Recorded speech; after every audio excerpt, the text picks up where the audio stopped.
पहले जरा लेकर के आइए जरा एनटीपीसी। एनटीपीसी में जो है नतीजे उन्हें थोड़ा सा निराश किया है। हालांकि मुनाफा 5.6% के आसपास बढ़ता हुआ दिखाई दिया और 4,774 करोड़ रुपये के आसपास रहा। आय घटी है, एबिटा बड़ा कंसर्न है, ये जो है इसने काफ़ी निराश किया। 17.5% के आसपास कंपनी का एबिटा घटा है। मार्जिन्स में दबाव देखने को मिला है 4% के आसपास। हालांकि इन सब के बावजूद शुरुआती कारोबार में हम देख रहे थे कि मजबूती, अभी भी मजबूती दिखा रहा हुआ जो है एनटीपीसी का शेयर 1.25% ऊपर है। प्रदीप जी, आपकी राय क्या होगी एनटीपीसी को लेकर के? करंट लेवल पे 340 के आसपास ट्रेड करता हुआ।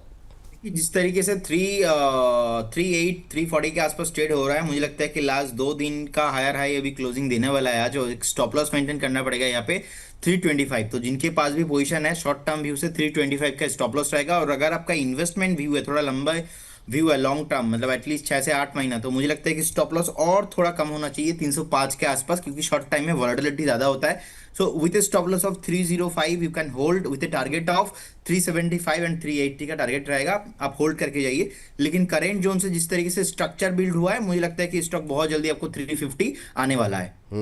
अच्छा, जरा इसी की जो सब्सिडरी कंपनी है एनटीपीसी ग्रीन, उसके चार्ट को भी देखिए और बताइए इन दोनों में ज़्यादा बेहतर कौन सा लग रहा है? क्या एनटीपीसी ग्रीन एनटीपीसी से ज़्यादा बेहतर है करंट लेवल पे? सर दोनों ही जो काउंटर है अभी जो है कंसोलिडेशन पे है, ऐसा कोई ब्रेकआउट सिचुएशन दोनों काउंटर पे नहीं है। अब एनटीपीसी के साथ ये है कि एनटीपीसी ने एक बेस बना दिया है, ऑलमोस्ट 305 के आसपास स्टॉप लॉस होना चाहिए। लेकिन एनटीपीसी ग्रीन यहाँ पे मैं बाय करूंगा 130 के ऊपर। सो 130 के ऊपर अगर आता है उस केस में मैं बाय करूंगा, अभी तो बाय नहीं करूंगा क्योंकि लास्ट 6 से 8 महीने में नहीं चल रहा है एनटीपीसी ग्रीन। सो 130 इसके ऊपर इसमें ब्रेकआउट आ जाएंगे और उस टाइम पे आपको ज्यादा टाइम देना नहीं पड़ेगा। 130 के ऊपर स्टॉक्स आपको 175 180 आते हुए दिखेंगे, तो उस केस में आपका स्टॉप लॉस होना चाहिए भी 112 के आसपास। सो अभी कुछ नहीं करना। अभी कुछ नहीं करना है एनटीपीसी ग्रीन को लेकर के, ये सलाह आ गई है आपके लिए। चलिए अगली कंपनी लेकर के आते हैं और इस पर हमने बातचीत की थी पंकज जी से, लेकिन आपसे भी राय लेना चाहेंगे क्योंकि इतना बड़ा शेयर काफ़ी मजबूती दिखा रहा है। वो है एलएनटी को लेकर के, कल भी शायद इस पर बातचीत हुई थी आपसे। एलएनटी के नतीजे आए हैं, जरा एक बार फिर से स्क्रीन पर लेकर के आ जाइए एलएनटी के रिजल्ट्स। और शानदार रिजल्ट्स के बाद शानदार रैली, यहाँ पर 4% से ज़्यादा की मजबूती, 3636 का लेवल देखने को मिल रहा है एलएनटी में। 30% कंपनी का मुनाफा बढ़ा है, आय में 15.5% की बढ़त, और ये 63,678 करोड़ रुपये रही है।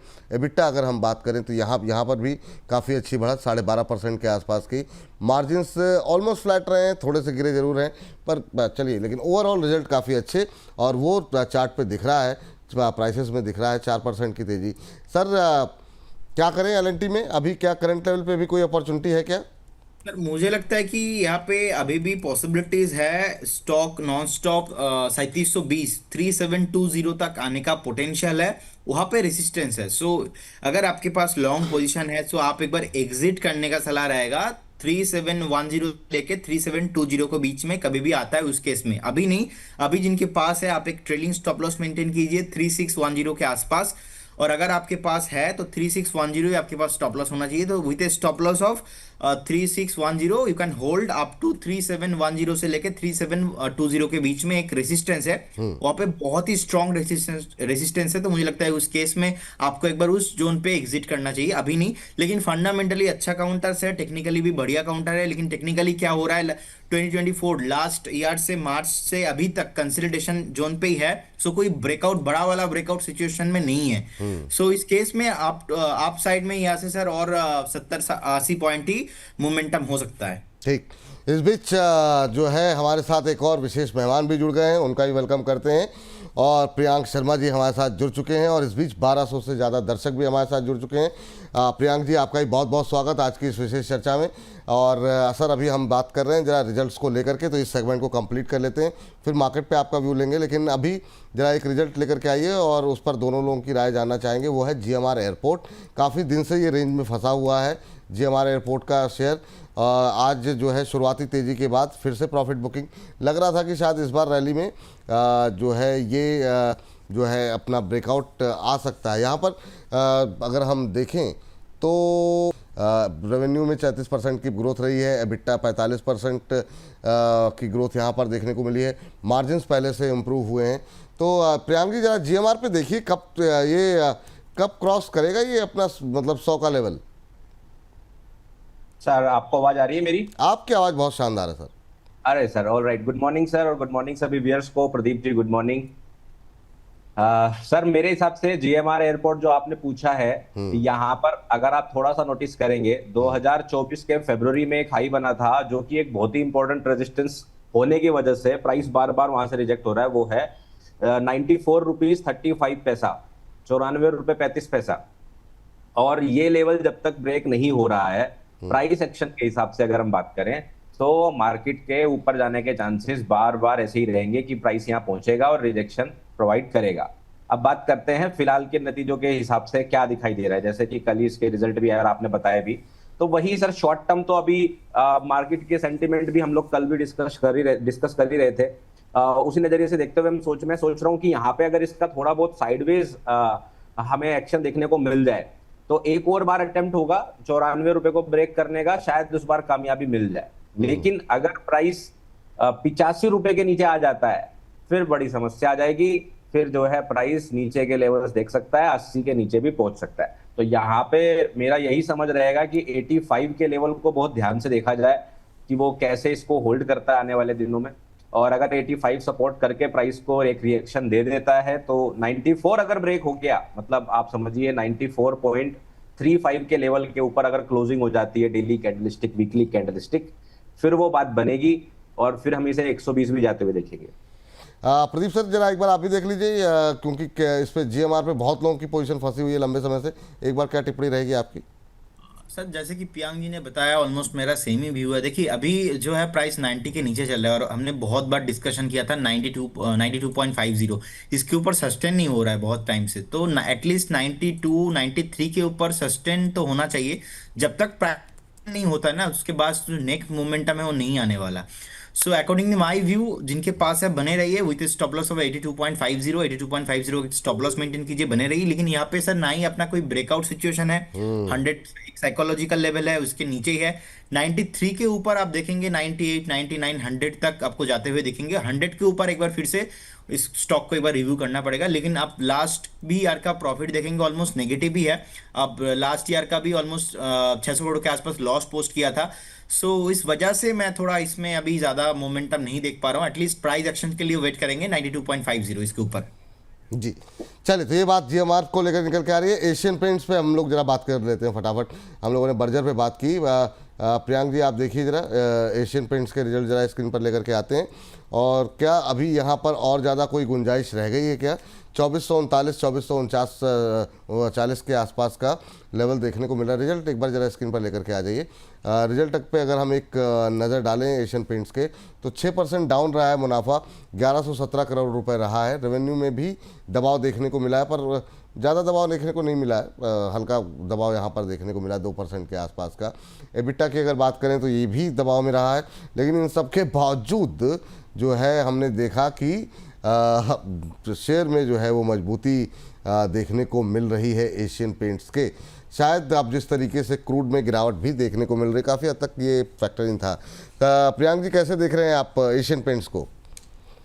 जी सर, एशियन पेंट्स के सर रिजल्ट्स में फिर भी कहूंगा कि एवरेज से थोड़े ऊपर की तरफ ही मैं इसको देख रहा हूँ, क्योंकि ज्यादा एक्सपेक्टेशंस नहीं थी। बात ये थी कि अब आप हम रिजल्ट को बहुत ज्यादा डाउन तब एक्सपेक्ट करते हैं जब हमें दिखता है कि ये एक्सपेक्टेशन है और उस एक्सपेक्टेशन से काफी खराब किसी कंपनी ने परफॉर्म किया है।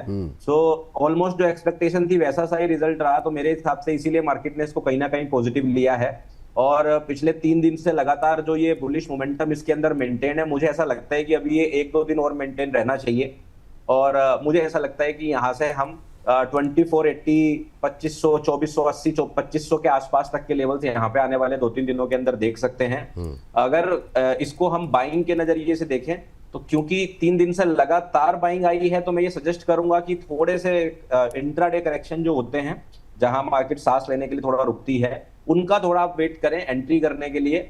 बट टारगेट आप एक्सपेक्ट कर सकते हैं, अगर आपके पास पहले से बाई है, होल्ड कर रहे हैं, तो आप आराम से यहाँ पे एक्सपेक्ट कर सकते हैं कि आने वाले आपको एक हफ्ते में 3 से 3.5-4% का मूव इसमें आते हुए दिखाई दे सकता है। स्टॉप लॉस आपको पिछले हफ्ते जो मंडे है उसी का लो रखना पड़ेगा, और वो रहेगा 2330 के आसपास आप लगा सकते हैं। इस बीच हमारे एक दर्शक हैं, कह रहे हैं कि आज प्रियांक जी और प्रदीप जी की तरफ से अभी तक सर कोई कॉल नहीं आई। आ जाएगी सर, परेशान क्यों हो रहे हैं? मतलब जैसे मतलब आने दीजिए, थोड़ा माहौल बनने दीजिए, बाज़ार को भी थोड़ा सपोर्ट करने दीजिए। अपने मन से तो जो है कॉल निकल करके आएगी नहीं। इस बीच जो है सर रिजल्ट पे हम बातचीत कर रहे हैं, लेकिन कुछ एक खबरें भी शामिल कर लेते हैं इसमें, जैसे कि जियो फाइनेंस को ज़रा लेकर के आ जाइए। प्रदीप जी आप देखिए ज़रा, आज खबर ये है कि आज कंपनी की बोर्ड बैठक है और इस बोर्ड बैठक में एक फंड रेजिंग प्लान को लेकर के डिस्कशन होना है और इस पर अब देखना ये होगा कि किस तरीके से कंपनी जो है रकम जुटाने की योजना बना रही है, कितनी रकम जुटाती है, किस तरीके से जो है इसका इस्तेमाल करेगी, ये तमाम डिटेल्स जो है वो अब जब से ही बोर्ड बैठक में जब होगी तो निकल के आएगा। लेकिन आज खबरों में है सुस्त चाल है 322 के आसपास। सर बहुत लोग कह रहे हैं कि मतलब बहुत फेयरली जो है वैल्यूड है, क्या ये लेवल नई खरीद के लिए सही है प्रदीप जी, या आपको लग रहा है थोड़ा नीचे है उसके बाद एंट्री करनी चाहिए? कुछ लोग 370-80 के भी टारगेट दे रहे हैं, आपकी सलाह क्या रहेगी अभी जियो फाइनेंशियल को लेकर के? देखिए सर, मुझे लगता है कि एक बार वेट करना चाहिए। अब न्यूज़ वही है कि आज जो फंड रेजिंग को लेके बात होगा, ऑलमोस्ट अंबानी फैमिली 4 से 5% स्टेक लेने का ऐसा कुछ न्यूज़ चल रहा है मार्केट में। एंड उसके उनके बाद उनके पास स्टेक हो जाएगा 51%। एंड 10,000 करोड़ रेज करने का बात हो रहा है। एंड प्राइस बैंड भी हुई है 320 से 325 के आसपास। तो मैं तो ये पॉजिटिव भी मान रहा हूँ कि अगर मैं कंपनी का प्रोमोटर हूँ और मैं और 5% 4% स्टेक और रेस करने की बात हो रहा है, जहाँ पे 51% स्टेक जो होने वाला है उसके बाद टोटल, सो कहीं ना कहीं ये पॉजिटिव है। और कल का आप डे लो देखेंगे 306 के आसपास था। तो मुझे लगता है कि शॉर्ट टर्म जो यहाँ पे मोमेंटम है कंटिन्यू रहने वाला है 306, अगर इसके ऊपर टिके रहते तो। सो एज ए इन्वेस्टर्स आपको क्या करना चाहिए, लास्ट टाइम का जो हाई था आप देखेंगे ऑलमोस्ट 335 से लेके 340 के अराउंड। सो अभी अगर आप बाय करके जाते हो तो ये जो न्यूज़ है ऑलरेडी प्राइस के साथ ना डिस्काउंटेड है, तो इसलिए ज़्यादा कुछ प्राइस में मोमेंटम नहीं आ रहा है। सो अकॉर्डिंग टू माई भी मुझे लगता है कि 305 एक पोटेंशियल स्टॉप लॉस होना चाहिए जो शॉर्ट टर्म ट्रेडर है उन लोगों के लिए। अब 305 के अगर नीचे जाता है कभी भी, सो उस केस में आपको 280 275 भी देखने को मिल सकता है। वो जो जोन रहेगा ना एकदम फेयर वैल्यूएशंस। लेकिन अगर आप अभी बाय करके जाते हो तो 305 स्टॉप लॉस रहेगा विद टारगेट ऑफ 345 से लेकर 350 के बीच रहने वाला है। अब मुझे लगता है कि जियो फाइनेंस जैसे स्टॉक्स आपके पोर्टफोलियो में 1.5 से 2 साल के लिए होना चाहिए। मेरा टारगेट यहाँ पे लॉन्ग टाइम फ्रेम में 550 के आसपास है। तो मुझे लगता है कि 550 के टारगेट के लिए आपको 1.5 से 1 साल के व्यू के लिए एटलीस्ट तो रखना चाहिए। लेकिन न्यूज़ अच्छा है और जिस तरीके से हमने देखा ब्लैक रॉक के साथ जियो का टाया ब्रोकिंग बिजनेस, तो ऑल ना न्यूज़ था, उस न्यूज़ के चलते जितना भागने वाला था भाग चुका है। तो इसका जो रिएक्शन होगा नेक्स्ट रेवेन्यू पे, पहले तो जियो को ब्रोकिंग लाइसेंस मिला है, एएमसी में बिजनेस में आने वाला है, तो पहले तो इसका रेवेन्यू ज्यादा आना पड़ेगा, कुछ क्वार्टर्स रिजल्ट देखना पड़ेगा कि क्वार्टरली रिजल्ट कैसे आ रहा है। और आपको पता है कि जियो जब आता है मार्केट में तो हलचल तो कुछ अलग लेवल का रहता है। लेकिन ऐसा भी कोई हाइप मैं नहीं देख पा रहा हूँ इमीडिएट लेवल पे आपको कूद जाना पड़ेगा इसके अंदर और इस प्राइस तुरंत 400 हो जाएंगे, ऐसा भी कुछ सीन नहीं है। So with respect the price action with stop loss of 305 आप बने रहिए। ठीक, बने रहिए, सलाह आपके लिए है। और इस बीच अगली कंपनी लेकर के आते हैं स्क्रीन पर। और सर ज़रा फर्टिलाइज़र पैक पे नज़र डालिए प्रियांक जी। और जो है यहाँ पर दीपक फर्टिलाइज़र पहले लेकर के आते हैं। अच्छे नतीजे रहे हैं, 24% के आसपास कंपनी का 24.5% कंपनी का मुनाफा बढ़ा है और ये बढ़ करके 243.2 करोड़ रुपए रहा। आय की बात करें तो 16.5% कंपनी की आय बढ़ी है। इबिट्टा में 10.5-11% के आसपास की मजबूती, 514 करोड़ रुपए। और वहीं मार्जिन्स में थोड़ा सा दबाव ज़रूर देखने को मिला है, लेकिन अच्छी मजबूती यहाँ पर दीपक फर्टिलाइज़र में आज बनती हुई दिखाई दे रही है। मानसून का सीज़न भी है, मतलब काफ़ी सारी चीज़ें हैं जो फेवर में जा सकती हैं फर्टिलाइज़र पैक के। आप कैसे देख रहे हैं दीपक फर्टिलाइज़र को 1-1.5% ऊपर, क्या टिप्पणी रहेगी आपकी? जी सर, दीपक फर्टिलाइजर सर बहुत ही फर्टिलाइजर्स के सेक्टर में भी बहुत ही स्ट्रॉन्ग ट्रेंड वाला एक स्टॉक रहा है, जिसने लगातार एक अप ट्रेंड रहा है। और इन्वेस्टर्स को मेरे हिसाब से अपने ट्रेडिंग इंसेप्शन से हमेशा जो है खुशियां ही दी है, मैं ऐसा बोलना चाहूंगा। और कोविड के बाद से तो लगातार अप ट्रेंड में है। अभी अगर हम देखें तो price almost all time high चल रहा है, प्राइस डिस्कवरी पे चल रहा है। और जब प्राइस इतना ऊपर चल रहा होता है प्राइस डिस्कवरी में, तो वो नए नए आयाम छूने के लिए भाग रहा होता है। तो अगर हम देखें सर, तो मेरे हिसाब से अभी इसके अंदर बाई और होल्ड दोनों ही रिकमेंडेशन रहेगा। मतलब नए इन्वेस्टर्स अगर बाई करना चाहते हैं वो धीरे धीरे एवरेजिंग देख सकते हैं, और जो पुराने इन्वेस्टर्स हैं, जो होल्डर्स हैं, वो इसमें होल्ड बनाए रख सकते हैं।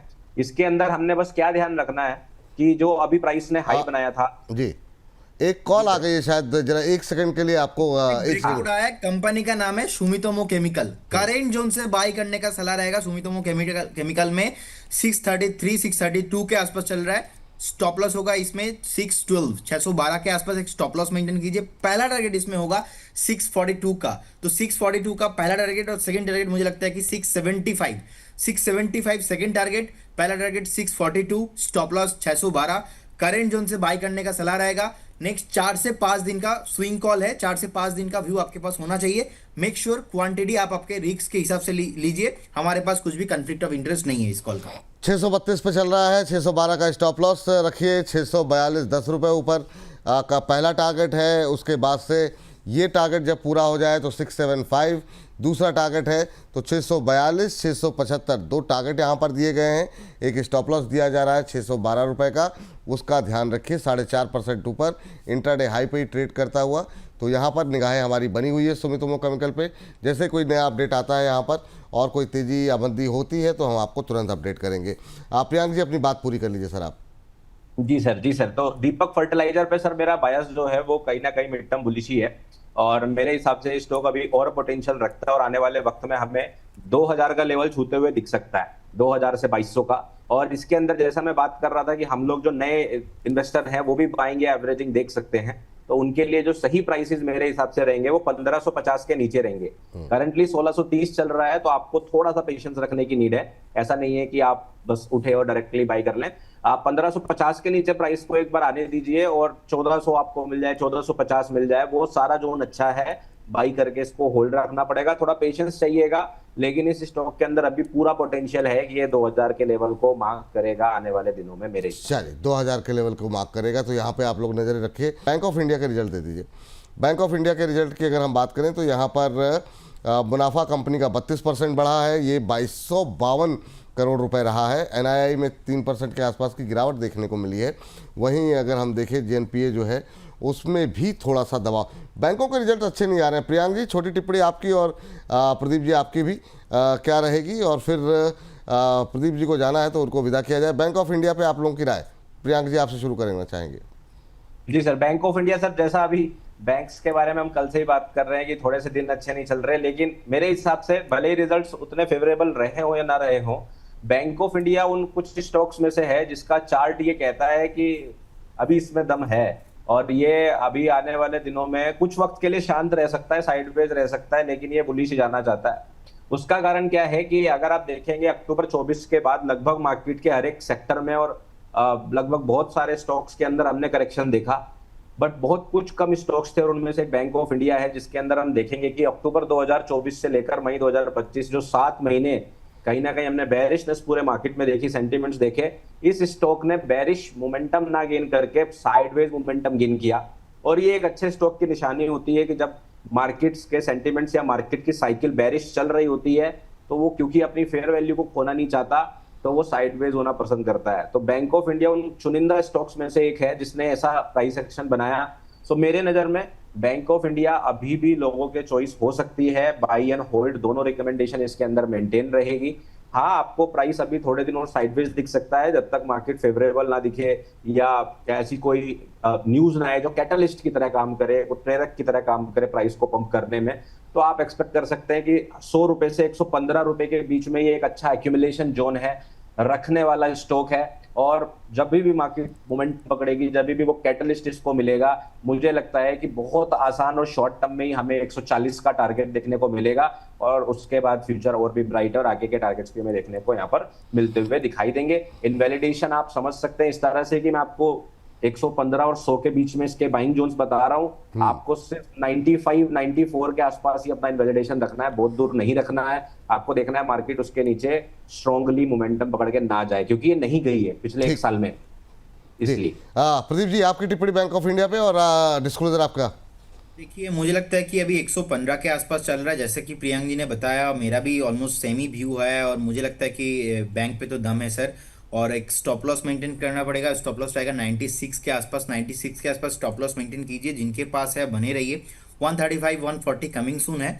लेकिन ये जो पब्लिक सेक्टर बैंक होता है सर, यहाँ पे मोमेंटम इजीली नहीं आता, थोड़ा टाइम लगता है। आप देखेंगे जब चलता है तो 1-2 हफ्ता कंटिन्यूअसली भागता है, जब नहीं चलता है तो 6-8 महीना चलता नहीं। तो अभी भी इसके अंदर वो जो कंसोलिडेशन जो पैटर्न है वही चल रहा है, अभी उतना मोमेंटम नहीं आया। तो मुझे लगता है कि जिनके पास है आप बने रहिए, फ्रेश इन्वेस्टमेंट के लिए थोड़ा बहुत वेट करना चाहिए। बाकी मैं पॉजिटिव ही हूँ। And investment and securities market subject to market risk, कोई भी स्टॉक्स में अगर आप निवेश कर रहे हो, करंटली आपका जो पर्सनल फाइनेंशियल एडवाइजर है उनसे सलाह लेके कीजिए। स्टॉक मार्केट पे गारंटी नहीं होता, पास्ट परफॉर्मेंस फ्यूचर में रिफ्लेक्ट नहीं होता। सो जो भी स्टॉक्स में हमने बात किया ड्यूरिंग द सेशंस, कोई भी स्टॉक्स हमारे कोई भी पोर्टफोलियो में नहीं है। No conflict of interest from our side. बहुत बहुत धन्यवाद, thank you so much Vipul ji आपको एंड प्रियंक जी आपको।